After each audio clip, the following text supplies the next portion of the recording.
Good morning guys and welcome back to my channel. It's me, Andy, and in today's video I'm going to be talking about 9 things that you probably didn't know about flying. Let me quickly sing the subscribe song. If you're new here, I hope that you enjoy my content. Give this video a thumbs up and hit that subscribe button so that you don't miss any more of my upcoming content. So I only have 9 points just because I couldn't think of a 10th. But nevertheless, let's get into it. So I'm going to be talking about things that maybe you, either as a passenger or as cabin crew maybe, didn't really know about flying. I'm actually like kind of an aviation nerd, so I like to learn about what's going on the plane, what's going on like on the ground with ATC, all that kind of stuff. I like knowing the backstories of what's going on, and it just really interests me. So I found a few interesting things that aren't overly technical that I wanted to share with you guys.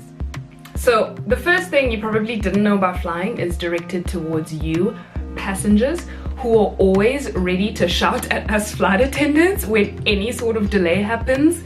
That is that the cabin crew and the pilots do not control the weather. Especially around spring and autumn, there are some hectic thunderstorms that happen. I don't know about anywhere else in the country, but definitely here in Johannesburg, especially around the Durban airport and the Johannesburg airport, there are always really bad storms. And I think passengers fail to understand that it has a knockoff effect. For the most part, planes can fly through a thunderstorm, but when it's got really hectic winds and erratic wind direction and stuff like that, then it becomes too dangerous for us to take off in, and then we won't be allowed to take off in that kind of weather. We all have to wait it out. None of us want to be there. We can't just call God on speed dial and just be like, yo, hold up, just like, can you press pause on that thunderstorm that you've got going right now, because Mr. Such and Such in 12B doesn't feel like missing his important meeting. Like, because none of us have important things we want to get to. Yeah, just please be more thoughtful to that. And also remember that even if it's not raining, let's say you're in Cape Town, even if it's not raining in Cape Town, sometimes the plane that you have to board is coming from Durban, and there's a huge thunderstorm in Durban and they can't take off. They have to wait until that weather kind of rolls over, then they can only take off. So that could be the reason for your delay. So please just be nicer to your flight attendants. Ultimately, I will always say that in pretty much every video, be nicer to your flight attendants, because we are doing the best we can. Second thing you probably didn't know about flying, and that is to some of my other passengers, this lovely little device, this little lovely thing here, this is called an air sick bag. This is not a bin bag, guys. I know that some of you just absolutely don't know, and that is why I'm doing this video, just to educate you a little bit.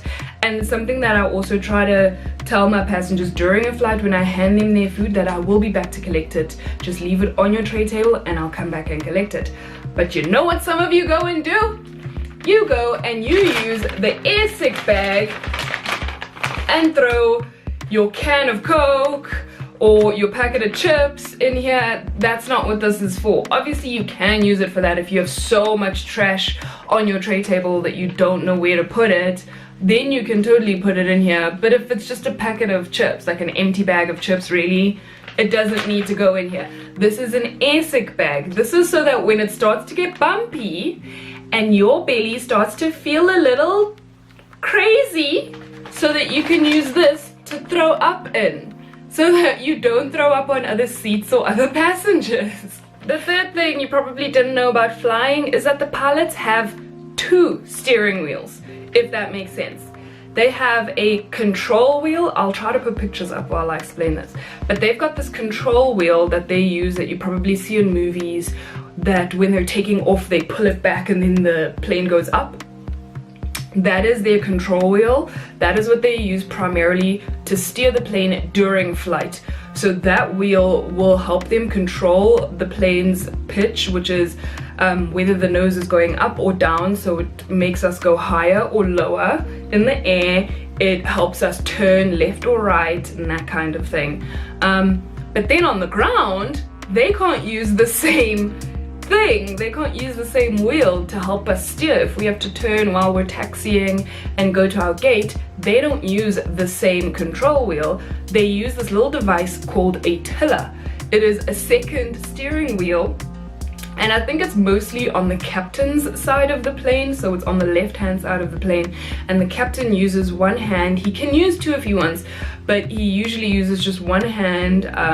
It doesn't look anything like a steering wheel, but it works pretty much the same. You turn it to the left, the plane turns left. You turn it to the right, the plane turns right. But I think that this is a really cool little device, because I did always wonder, I literally always used to wonder until probably when I first started flying, how is it that we turn left and right when we're on the ground? You know, like, I don't know, like that was just so confusing to me. Okay.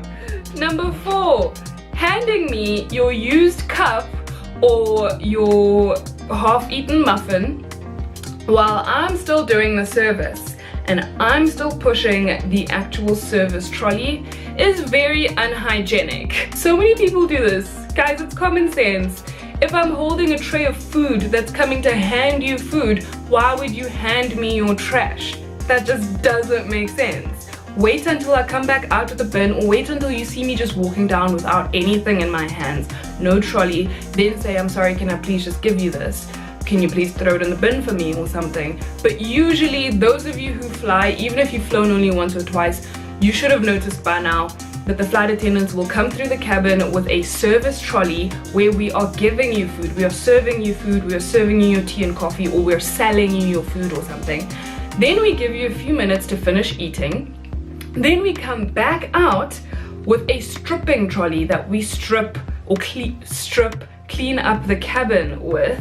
So that is where you can now, you probably see by that time we've got gloves on, we're ready to go. You can see we're in cleaning mode. You can hand us at that point your trash, your used cups, your used whatever you've got, because if you're trying to hand me a used serviette and I have no gloves on, I am not taking it. Number 5. Have you ever noticed when you're descending and you're about to land that there's sometimes just like a really loud noise that all of a sudden comes up, and then you feel the plane kind of slowing down? That is actually the landing gears coming down. So that causes a little bit more friction with the air and causes us to slow down. It causes a little bit more drag for the plane, so that's why you feel like kind of some brakes are coming on. That's why you will hear like a almost like a bang, like a goof, because that is the doors of the landing gears opening, and then the wheels come down, and them coming down kind of disrupts the shape of the plane and it causes more drag, so that kind of feels like there's some brakes that have just come on, and you feel that kind of like, that means we really are about to, that's like probably like 2 minutes and we're on the ground. So the next thing you probably didn't know about flying, and this has to do with the crew, is that not all male cabin crew are gay. I have gotten so many questions about this. If one of my friends, a male cabin crew member, is gay, and most of the time they actually, like, okay, majority of the time they are, but there are a lot of them who aren't. I'd say about 30% of male cabin crew that I know aren't gay. So obviously I haven't worked for every single airline, I haven't met every single male flight attendant, but from those that I do know, not all of them are gay. Some guys just really enjoy traveling, and honestly, I don't know if you guys remember Miles from one of my very old, and I asked him why he wanted to be a flight attendant, and he was like, hello, I get to be surrounded by beautiful women all day. So if you think about it in that way, it's really easy to understand why some straight guys want to become flight attendants. The 8th thing that you probably didn't know about flying is that the captain has the last word. Whatever the captain says, go. That's the reason he's the captain. That's the reason he's been flying for as many years as he has, and he trains as much as he does, and he gets paid as much as he does. Is because the captain is literally the highest authority while we are on a plane. So if you get to a point where the cabin crew say to you, we're gonna inform the captain of your behavior, then you should know that you're in trouble, because the captain has all of the authority, and then they will actually either get you offloaded off the plane, They will get you arrested once we land. They have every single right to do that. So next time you want to misbehave and you want to be stubborn about taking your earphones off, remember that that can actually put you in jail because you didn't want to take your earphones off. Something that simple can get you put in jail, and that is on the captain's authority, and he listens to us. The last thing I want to mention, point number 9, is I'm not sure, I think a few people know this, but a lot of people that I have spoken to about it have been very surprised, and that is that the dirtiest part of the airplane is actually the tray tables. This has actually been studied, and they found the most bacteria and germs were actually on the tray tables. Yeah, this is something that I just want you guys to be aware of the next time you feel like taking a nap and putting your face on a tray table when you want to nap, because I see a lot of people want to like nap on the tray table. Please don't do that. It's really, really dirty. The cleaners do get on after every flight, but intensively cleaned like with antibacterial wipes and sanitizers and everything like that. That doesn't happen after every single flight, especially not on every single tray table during a 20-minute turnaround. It's kind of impossible to get all of that kind of stuff done. And don't put like your child on your tray table, don't put your face on your tray table, don't put your food without maybe a serviette straight onto the tray table, because that's just gonna be gross. Like, the toilets are also gross. Don't go into the toilets barefoot. Oh, that is gonna be my 10th point. A lot of our passengers that we get, and not just my airline, a lot of other airlines, there are a lot of people who are different culturally and who don't actually know how to use the aircraft toilet, and sometimes they miss. So just be mindful of that as well the next time you get on a plane and you need to use the loo. Make sure you're wearing closed shoes, because if it's wet on the floor, But anyway, that's it from me. Those are my points. Let me know down below if there's anything out of this list that surprised you, anything that you didn't know about.